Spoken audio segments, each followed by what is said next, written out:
Paano magpatuloy sa karera ng buhay kahit gusto mo nang sumuko? Ako sa personal experience ko,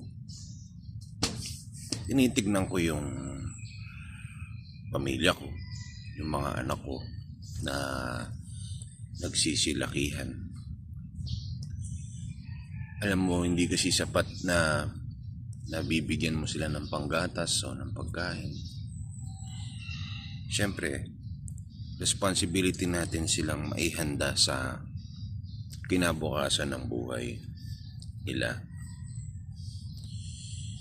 And yun sa akin, pag tinignan ko na sila, nagbubus na ako na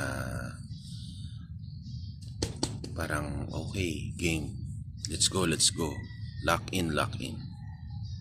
So lagi lang natin sigurong hanapin sa paligid natin yung mga rason bakit natin kailangan mag-move forward sa buhay o sa karera ng buhay. Kasi pag wala tayong matinding why, para lang tayong nagdadrive kung saan, wala naman tayong destination, wala naman tayong reason ba't tayo nagro-road trip. Parang ganun. So find your why, hanapin natin yung mga dahilan. Good noon, good morning, and good evening. Baliktad nyo na. Good morning, good noon, good evening. Mabuhay ka kapatid.